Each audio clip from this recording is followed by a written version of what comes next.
auprès des patients, mais quelque part aussi auprès des professionnels de santé, là, vous le disiez à l'instant, sur l'intérêt de la vaccination, d'accompagner aussi les professionnels de santé dans, le suivi, du calendrier vaccinal par les patients. Donc avec, en fait, essayer d'avoir, des repères, de la mise à disposition tout simplement de ce carnet vaccinal, d'avoir les informations sur les vaccinations déjà faites, que ça soit pour les professionnels de santé qui suivent, le patient, mais aussi pour le patient lui-même. Donc c'est un peu à tout ça que peut servir mon espace santé. Donc je vais faire un rappel rapide pour ceux qui ne connaisseraient pas ce service qui est mis en place maintenant, depuis, 3 ans et demi. Et avec un focus tout particulier sur effectivement la vaccination, mais aussi les actions de prévention qu'on veut développer au travers mon espace santé, en relais de donc des propos qu'on vient d'évoquer à l'instant. C'est comment finalement cet outil peut aider à la fois les patients sur leur suivi santé et notamment le suivi vaccination et des actions de prévention, mais aussi être, en accompagnement des professionnels de santé puisqu'on échange beaucoup, hein, pour ce service avec des professionnels de santé qui nous disent finalement les messages qu'on porte en consultation, quelque part, ce que vous pouvez faire dans mon espace santé, c'est les relayer, les accompagner et du coup qu'on ait un message, commun ou répété entre les consultations, avec ce service. Donc un petit rappel, rapide, hein, cet outil donc je disais, il a été, la généralisation a commencé début 2022 avec une partie dans mon espace santé qui est le dossier médical. Alors j'en parlerai pas beaucoup ici, mais finalement c'est le stockage de l'ensemble des informations, que ça soit, bah, les comptes rendus, de consultation, des hospitalisations, des examens de biologie et cetera. On a une partie effectivement, sur, la prévention qu'on développe de plus en plus, vous le verrez, qui sont aujourd'hui, des messages qui étaient au départ génériques sur les différentes, préventions et notamment la vaccination, mais qui se veulent de plus en plus personnalisés en fonction du profil des patients, vous verrez. Aujourd'hui, on fait des ciblages, on vient de faire une campagne sur, la grippe là, par rapport, aux populations qui sont ciblées notamment par rapport, à leur âge. Mais l'idée, c'est avec les informations dont on dispose côté assurance maladie et avec aussi les données qui sont remplies par les usagers dans mon espace santé, donc qui est utilisé soit en version, application ou, sur votre smartphone ou web, d'avoir aussi, donc des informations, plus ciblées par rapport à votre profil, à vos pathologies pour avoir de la prévention de plus en plus ciblée. Il y a une partie agenda, on le verra, ça sert pour la vaccination parce que vous pouvez aujourd'hui alimenter avec les rendez-vous, que vous prenez et les rappels de vaccination sont intégrés via l'agenda, pour pouvoir, prendre, les rendez-vous nécessaires pour avoir, la vaccination. Je disais donc la partie vaccination sur lequel je vais faire un focus. On a une partie aussi messagerie qui est une messagerie qui permet un échange entre les professionnels de santé et les patients, donc avec une messagerie qui est utilisée, à l'initiative des professionnels de santé. Donc si un professionnel de santé doit, suite à une consultation, vous transmettre des documents ou vous passer des recommandations, il peut utiliser cette messagerie sécurisée et puis enfin, on a une partie catalogue de services qui aujourd'hui, on a un peu plus de 40 applications santé qui sont référencées au catalogue et le but, c'est à terme de pouvoir avoir des échanges avec mon espace santé. On a une première application, dans le suivi du diabète qui est, avec échange de données qui permet, en fait, là, dans cet exemple, de pouvoir, toutes les mesures qui sont prises par le lecteur, de glycémie peuvent être alimentées dans mon espace santé pour pouvoir avoir ce suivi à la fois pour le patient, mais aussi mise à disposition si nécessaire, du professionnel de santé. Donc c'est un 1er exemple. Bien sûr, tout ceci donc je vous parle de mon espace santé, je viendrai à la fin sur quelques chiffres, mais c'est un dossier qui est proposé à tous les usagers donc qui sont affiliés à un régime, d'assurance maladie, en France, donc quasiment, toute la population et qui après pour son donc qui peut être alimenté aujourd'hui, par les professionnels de santé et les établissements de santé, sans même avoir une activation, de l'usager. Mais, on a, maintenant à peu près un tiers de la population, vous verrez, qui ont activé vraiment leur, profil, donc ils peuvent utiliser notamment le carnet de vaccination, que je vais, évoquer. Je vais passer rapidement parce que l'idée, c'est vraiment de faire le focus sur la vaccination et le suivi de la prévention, mais on vous a mis quelques éléments sur ce service qui d'abord est hautement sécurisé, vu la sensibilité des données, hein, qui y sont stockées. On est vraiment sur un service, sécurisé, gratuit bien sûr. Donc il a vocation à devenir le carnet numérique unique. Donc aujourd'hui, c'est pas l'objet de cet échange, mais on a aussi une partie carnet de santé de l'enfant. Donc on a fait un profil particulier pour le suivi des enfants et notamment aussi, des vaccinations chez l'enfant. Mais l'idée, c'est aussi de le faire un carnet numérique pour l'ensemble de la population. Vous savez qu'il y a eu plusieurs essais par le passé de carnet de santé papier qui a eu plus ou moins de réussite, sauf pour les enfants. Et là, l'objectif, c'est d'avoir ce service numérique qui permette de répondre à ce besoin qui est né depuis longtemps. L'idée aussi, je vous disais, c'est d'interagir avec d'autres outils. Je parlais du lecteur de glycémie. Là, l'idée, c'est d'échanger avec d'autres applications de santé pour pouvoir à la fois alimenter les données de mon espace santé, mais aussi pouvoir récupérer des données qui sont stockées dans mon espace santé pour utiliser dans différents services. Bien sûr, à chaque fois, j'y reviens beaucoup, mais c'est sur le consentement du patient. Pour avoir cet échange de données, par exemple, il y a besoin d'avoir le consentement du patient. L'idée, c'est, je vous disais, de le personnaliser de plus en plus par rapport au profil des patients, parce que l'enjeu sur la prévention, ça a été, évoqué un petit peu, tout à l'heure. C'est vrai que, bah, c'est difficile de passer des messages de prévention, c'est difficile qu'ils soient entendus, mais c'est d'autant plus difficile s'ils sont trop génériques. Parce que potentiellement, on le voit un peu sur les messages génériques qu'on met dans mon espace santé, il y a une bibliothèque, hein, de messages de prévention. Bah, il y en a sur, toute thématique, et le fait d'avoir presque trop d'informations, bah, les gens peuvent refermer en disant: «Bon, bah, ça va bien quoi, je vis plus».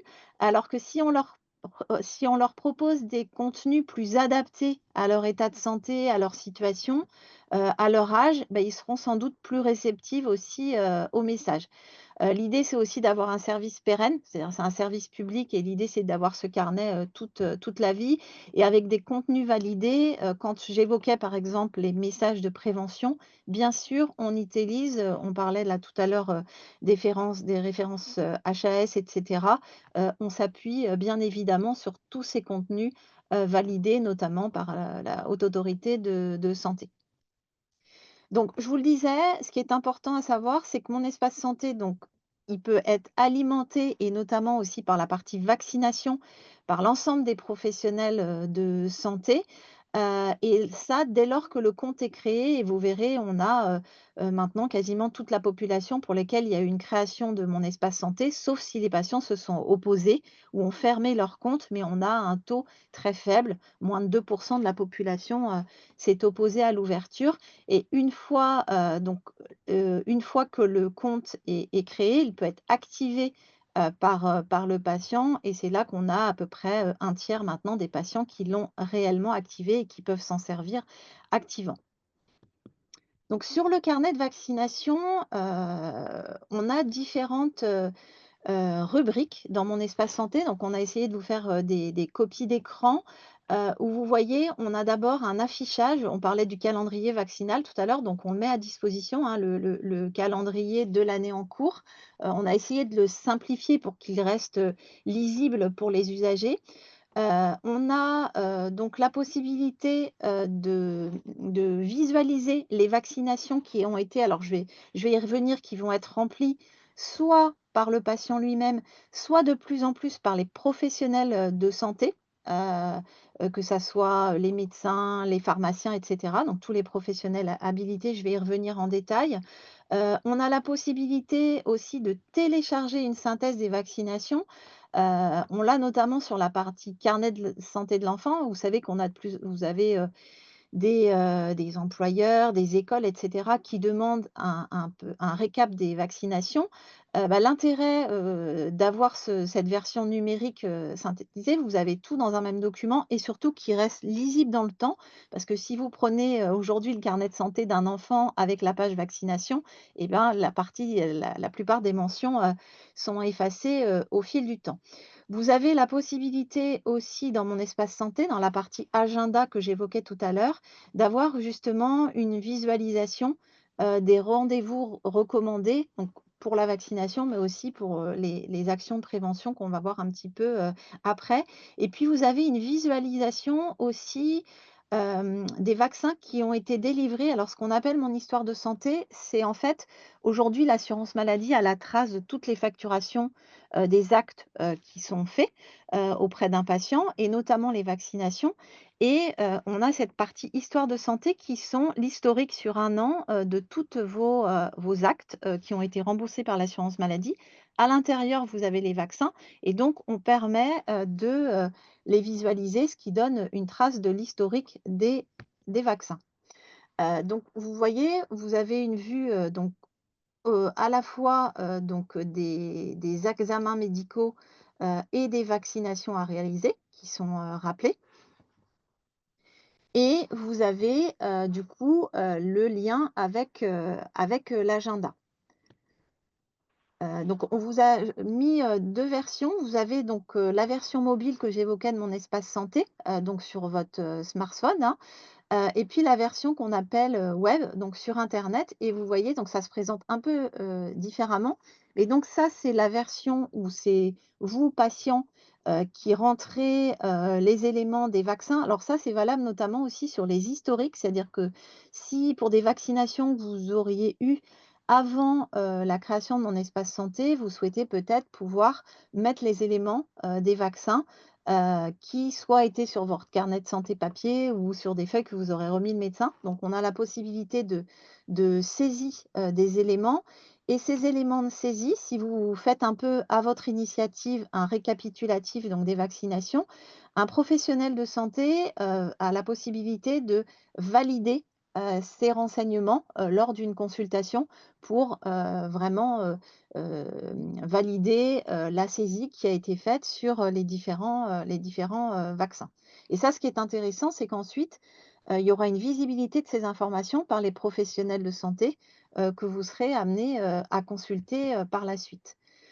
Donc je vous le disais, l'usager va pouvoir ensuite télécharger une synthèse de l'ensemble des vaccinations, qui ont été, saisies et donc on est en train de travailler avec le ministère de la santé notamment pour donner la pleine valeur juridique, le reflet de ce qui est aujourd'hui sur le document papier. On ait, la même valeur juridique de cette synthèse qui est issue du service, Mon espace santé. Là, c'est la partie donc je vous disais, vous avez, donc par rapport au calendrier, vaccinal, des rappels avec l'agenda sur, la les vaccinations, qui, doivent être faites et après vous avez la notion de validation du vaccin s'il a été, réalisé, et vous êtes, incités on essaye de mettre des messages aussi dans mon espace santé d'incitation au remplissage, de ces éléments. Voilà et ça, c'est la partie, ce que je évoquais, donc c'est toutes les traces, donc de remboursement des vaccinations, et donc là, vous avez aussi dans cette partie-là de visualisation de l'historique de soins, la rubrique vaccin qui est bien identifiée, et donc il y a une fonctionnalité qui permet facilement de récupérer de cette partie-là, de l'historique des remboursements des vaccins pour alimenter la partie carnet de vaccination de mon espace santé. Donc là, c'est vrai que c'est intéressant pour le patient parce que ça lui évite une saisie. Là, il récupère des données qui sont apparus, dans la partie, liée à la facturation du professionnel de santé. Alors ce Je qu'on me ah permets oui, de vous je vous arrêter en parce prie. qu'il y a une question qui traîne et Ouais, qui va un petit peu avec celle que j'ai en tête. oui, Parce que quand on avait l'application Covid, je le sais pour avoir des personnes âgées autour de moi, j'avais leur carnet et leurs preuves de vaccination sur mon téléphone, puisque on pouvait en ouais. avoir plusieurs. Et il y a une question dans le chat qui dit: que pensez-vous de l'application Doctolib qui développe une application qui va concurrencer mon espace patient? Ça, je ne sais pas, mais l'idée, c'est que sur Doctolib aussi, ça me permet de suivre les personnes âgées, puisque je peux aussi suivre leur compte, alors que tout ça est assez ésotérique pour eux. Donc, Ouais. est-ce que sur cet espace-là, on peut aussi suivre et accompagner les personnes âgées dont on s'occupe? Alors c'est une très bonne question. En fait, on a déjà développé la fonctionnalité, en fait, de ce qu'on appelle une délégation à un aidant. Notamment, on voit, hein, là, c'est vrai que c'est valable sur la vaccination, mais tout le suivi des documents médicaux, notamment chez des personnes, plus âgées ou en tout cas dans un état de santé qui ne leur permet pas d'avoir, cette autonomie sur la gestion du service. Donc on a prévu, et travaillé sur le déploiement de cette partie, cette brique où vous pourrez donner délégation à une personne et ensuite cette personne aura accès aux éléments, notamment cette partie. La difficulté, c'est qu'en fait, la loi jusqu'à présent ne prévoyait pas cette délégation à un étant, dans mon espace santé et donc on a besoin d'un vecteur législatif. C'est une disposition qui figure dans le projet de loi de fin de vie, vous savez, qui a été arrêté, pour, le contexte politique que l'on connaît, qui avait commencé à être débattu, à l'Assemblée nationale il y a quelques mois et donc nous, en tout cas, on est prêt quand la mesure législative sera prise, on l'espère, assez vite, on pourra permettre cet accès à un aidant par délégation, donc avec accord, de la personne et on sait qu'on a une très grande demande, et notamment chez les personnes âgées, et particulièrement, par exemple, qui sont en EHPAD, qui ont des passages aux urgences, et cetera. Il y a vraiment une demande de la famille de pouvoir, accéder à l'ensemble des informations et voilà, on l'espère, Alors, d'ici j'entends, quelques mais mois. je trouve ça curieux parce que sur Doctolib, j'ai Ouais. accès au Alors rendez-vous. là, Et on rentre dans alors que ouais. si législativement on Mmh. est de travers, enfin, je ne Bah, sais pas. le cadre des outils numériques, développés par la puissance publique, qu'est l'assurance maladie, hein, et les ministères de la santé, est beaucoup plus régi que les opérateurs plus privés et c'est vrai que le cadre, de déploiement de Doctolib ne répond pas aux mêmes règles, et nous, en fait, sur mon espace santé, toutes les fonctionnalités que je vous évoque là ont été prévues par la loi. L'assurance maladie n'avait pas, l'autonomie de dire: «Je fais un carnet de vaccination». Donc on a un cadre, une loi qui a défini le contour de mon espace santé avec un décret et malheureusement à l'époque, il n'y avait pas été prévu cette délégation, donc on ne peut pas faire entre. Mais c'est vrai qu'il y a un cadre juridique plus lourd, alors aussi parce qu'on concerne, toute la population et cetera, mais c'est vrai que le cadre est plus contraignant, en tout cas de notre côté, voilà. Mais en tout cas, nous, on a développé techniquement la fonctionnalité parce qu'on pense qu'elle répond vraiment à un besoin et quand la loi, sortira, on sera prêt à le mettre, à disposition. On va croiser les doigts alors, pour que la loi, c'est comme nous avec l'arrêté de C'est ça, vaccination voilà, des tout à fait. 11-26. Nous attendons qu'un certain nombre de lois soient votées et on le voit dans le chat aussi.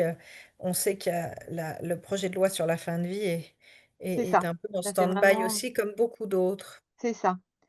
Donc, vous voyez, on a, un encart, on essaye aussi par les messages d'inciter, les personnes à ajouter les éléments, par rapport aux professionnels de santé parce que c'est important donc je vais essayer peut-être qu'on en parlait tout à l'heure, avant le webinaire, peut-être que c'est un peu obscur pour vous, mais en fait, il y a eu un grand programme de financement par le ministère, notamment, pour que les outils qu'utilisent, les professionnels de santé, permettent, une alimentation plus importante de mon espace santé. Alors, côté professionnel de santé, on appelle ça le dossier médical partagé, hein, qui était un vieux sujet. De leur côté, en fait, ils peuvent, là, j'ai parlé beaucoup de l'alimentation par le patient, mais côté professionnel de santé, donc que ça soit les médecins, les pharmaciens, les infirmiers et cetera, donc tous les professionnels qui sont habilités, les établissements de santé aussi, qui sont habilités à vacciner, utilisent des logiciels métiers,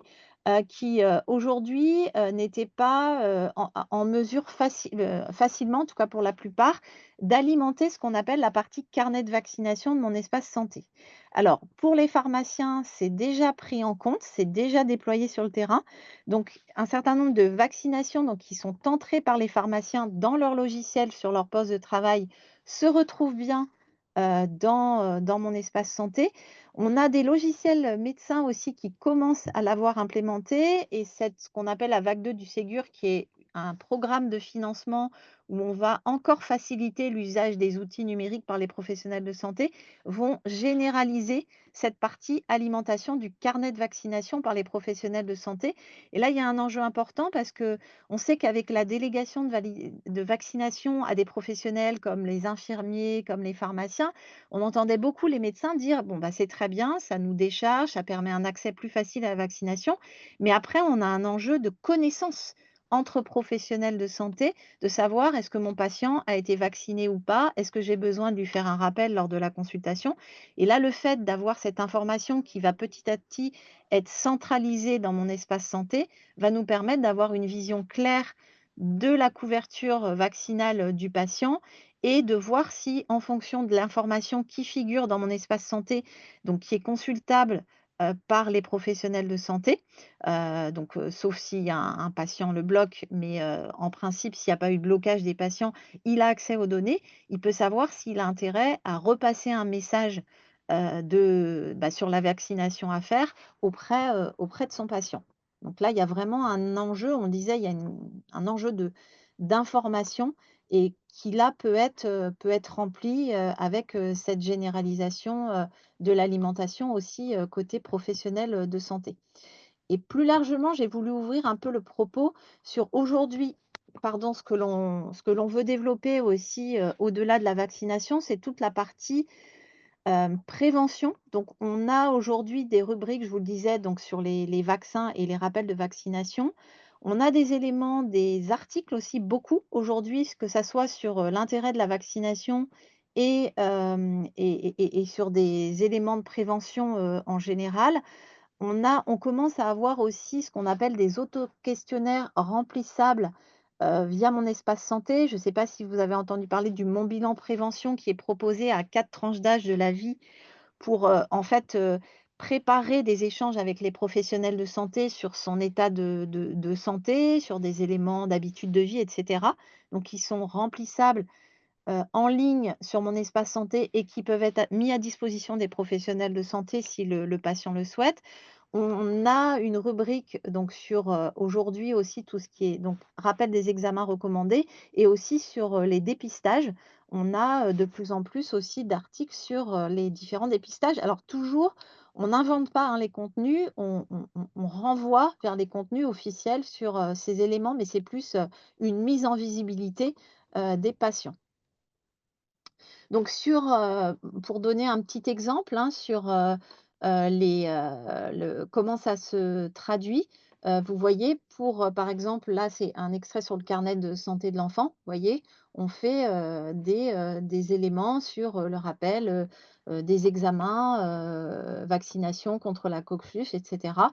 Donc, vous avez les éléments et avec les éléments de planification à insérer, dans l'agenda de mon espace santé. Donc ça donne quelques illustrations. Donc je vous disais, aujourd'hui, on essaye de personnaliser les messages sur sexe et âge et là, on est en train de travailler, avec le cadre juridique, hein, qui nous le permet, d'essayer de pouvoir, présenter des supports de prévention qui seraient liés plus à des informations dont on dispose côté assurance maladie. Par exemple, le fait qu'une personne soit en affection de longue durée sur telle ou telle pathologie et aussi par rapport aux habitudes de vie que l'on peut renseigner. Est-ce que je fume? Combien de verres je bois par jour? Et cetera. Qui peuvent être renseignés par le patient et qui peuvent être un élément important ensuite sur une orientation sur certains messages de prévention.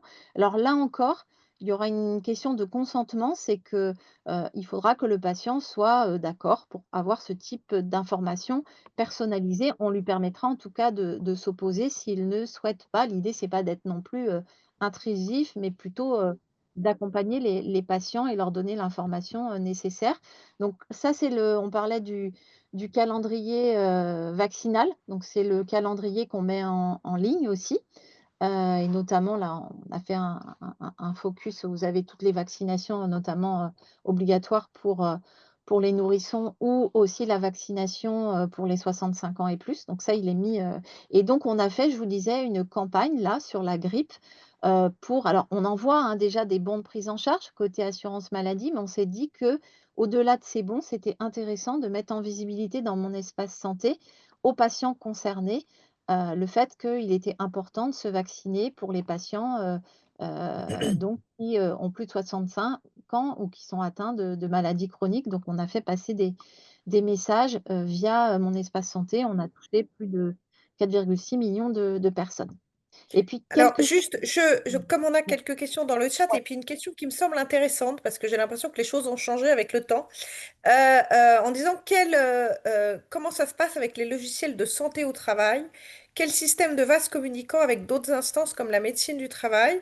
Et c'est vrai que moi j'ai un certain âge et j'ai le souvenir d'avoir été vaccinée à ma vingtaine, une période où on va peu chez le médecin, parce que normalement on va bien, avec la médecine du travail et dans le cadre du suivi de la médecine du travail. Donc, comment vous interagissez avec eux et est-ce qu'ils peuvent toujours vacciner et comment ça se Alors passe? Voilà. aujourd'hui, en fait, donc la médecine du travail, donc elle peut vacciner. Nous, je sais qu'à l'assurance maladie, on a notamment ce qui est intéressant, c'est que on vient sur place, donc quelque part, on n'a pas de de motif de ne pas y aller.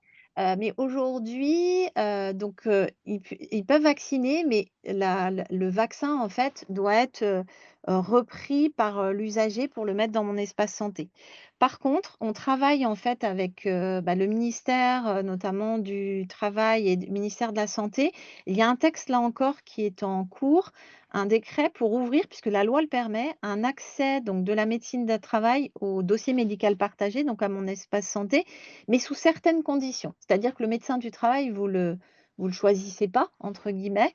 Donc c'est un peu différent, d'un médecin, de ville classique. Donc on va permettre un accès, à la fois en consultation, mais aussi en alimentation. Alors il va falloir aussi un équipement, hein. Il y a une question d'équipement aussi en logiciel, qui permettent cette alimentation par, de Mon Espace Santé. Mais donc on a des travaux en cours, pour permettre une alimentation aussi directe par la médecine du travail par rapport à la vaccination et sur certains documents qui peuvent être intéressants pour le suivi de la médecine du travail, on est en train de travailler aussi à un accès à Mon Espace Santé, mais qui sera très différent de celui qui est aujourd'hui puisque, en fait, il faudra un consentement du patient, aujourd'hui, il y a il y a une demande de consentement, hein, pour qu'on consulte vos documents dans Mon Espace Santé. Il faut l'accord du patient, mais qui se fait une fois qu'il est donné, jusqu'à ce que vous reveniez sur cet accord, il est donné, au médecin. Là, sur la médecine de travail, comme on est sur vous pouvez changer d'entreprise et cetera, il y aura un accès limité avec un consentement spécifique, un code que vous recevrez sur votre téléphone pour dire: «Oui, je donne accès» et tout, donc ça sera très cadré et voilà, ça aussi, c'est un sujet en cours et a priori, donc sous réserve de cet équipement logiciel, il pourrait aussi, alimenter les vaccinations qui sont opérées.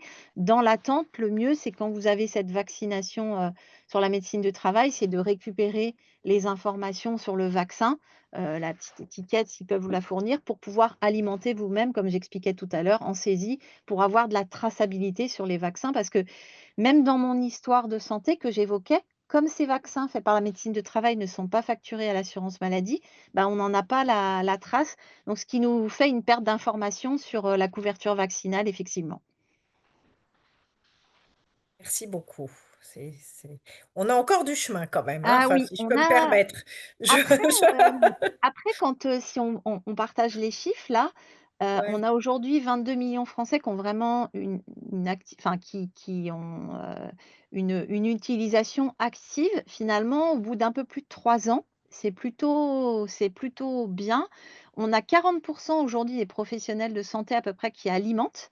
Et donc ça, déjà, vous voyez, on a pas mal d'éléments aussi sur les habitudes, ce qu'on appelle les habitudes de vie. J'évoquais tabac et cetera, qui peuvent être un élément intéressant à utiliser, qui sont remplis, par les patients, hein, plus de 7 millions. Et quand on voit alors, nous, c'est vrai qu'on se félicite parce que, bah, le DMP, qui est quand même l'ancêtre de Mon Espace Santé, il était très, très vieux et on avait un usage quand même très limité, hein. On avait, après des années et des années, 10 millions de comptes ouverts et peu alimentés. On a quand même, là, vraiment un usage qui commence à beaucoup se développer, notamment aussi côté professionnel de santé alors on a parlé de la vaccination parce que c'était le sujet aujourd'hui, mais il y a aussi tout l'enjeu du stockage de l'ensemble des documents qui est sans doute une facilité aussi pour les patients de ne pas avoir à courir après les documents quand ils préparent, une consultation avec un professionnel de santé et un partage entre les généralistes, les spécialistes et cetera, qui peut être, un peu fastidieux. Donc c'est vrai que c'est aussi, voilà, c'est aussi intéressant. Il y a beaucoup de chemins, comme vous le dites, pour avoir l'exhaustivité des éléments, que ça soit la vaccination, les documents et cetera, mais c'est quand même un bon début, après finalement peu de temps de déploiement, quoi. Il y a justement une question dans ce sens, il y a enfin, c'est même pas une question, c'est plutôt un constat. Une personne qui dit que certains établissements de santé alimentent plutôt Doctolib que mon espace santé. Et là, Alors c'est un souvent peu parce maintenant, que souvent on a ça fait 2 fois qu'on parle mmh, ouais. Doctolib et dans le chat et c'est vrai qu'il y a aussi cet espace-là. Vous avez montré que vous y avez beaucoup en fait, vous étiez régi par certaines lois qui échappaient en fait à Mmh. ces entreprises, privées. Heu alors, quoi Alors faire, nous, même vis-à-vis des établissements de santé, pour qu'ils aillent plutôt sur mon espace santé? Quoi faire? alors côté établissement de santé, hein, ils ont des engagements, même des programmes de financement qui les appuient et puis surtout une mesure aujourd'hui de loi qui oblige à l'alimentation du DMP. Si vous regardez la presse, il y a même des discussions en ce moment dans le cadre du projet de loi de financement de la sécurité sociale pour mettre en place des sanctions à l'encontre des professionnels ou établissements de santé, notamment à partir de 2027, qui n'alimenteraient pas le DMP. En fait, quelque part, Doctolib, nous, on échange avec eux, hein, bien évidemment, c'est un partenaire de travail. On parlait du catalogue de services avec référencement d'applications. Doctolib y est référencé. Donc nous, parfois, on a des discussions avec eux, heu, parce que nous, on les voit comme complémentaires. C'est un outil complémentaire. Par exemple, mon espace santé ne gère pas un agenda de prise de rendez-vous, ce que fait très bien, Doctolib, mais c'est un service complémentaire. La base et c'est ce qui est prévu par les textes, hein, c'est une obligation de l'alimentation des documents, que ça soit pour les professionnels ou les établissements de santé. Donc c'est vrai qu'on a aujourd'hui aussi en parallèle des alimentations via l'espace document de Doctolib, mais qui peut être complémentaire, mais la loi prévoit bien une obligation d'alimentation du DMP, et qui, à terme, pourrait, conduire à des sanctions si les professionnels suivent pas. Alors on a des professionnels qui étaient ou des établissements qui étaient un peu réticents, notamment par rapport à la facilité d'usage des outils qu'on leur met à disposition. Les programmes de financement que j'évoquais tout à l'heure les accompagnent vraiment pour que finalement, aujourd'hui, l'alimentation soit quasiment automatique, et ne leur demande pas un travail complémentaire. Et aujourd'hui, je crois que, par exemple, sur les lettres de liaison, vous savez, la lettre de sortie qui est très utile, qui est élaborée lors de l'hospitalisation et qui peut être mise à disposition du patient ou des autres professionnels de santé qui vont prendre le relais en ville. On est maintenant à peu près à 2 tiers des lettres de sortie qui sont alimentées, au sein de mon espace santé. Donc ce qui est plutôt bien et on a de plus en plus, nous, de médecins traitants, par exemple, qui nous disent que c'est très important parce qu'avant ça, les lettres de liaison arrivaient parfois 2 mois, 3 mois, si elles arrivaient, dans leurs mains, ce qui fait qu'ils étaient même pas au courant de la sortie de l'hospitalisation d'un patient et là il y avait une discontinuité dans la prise en charge des patients donc il y a un enjeu mais voilà, Doctolib peut être complémentaire, l'espace document peut répondre aussi à un besoin mais le service socle développé par les pouvoirs publics est vraiment autour de mon espace santé et du coup est est vraiment peut être utilisé par l'ensemble des professionnels de santé, quel que soit leur éditeur de logiciel et par l'ensemble des patients.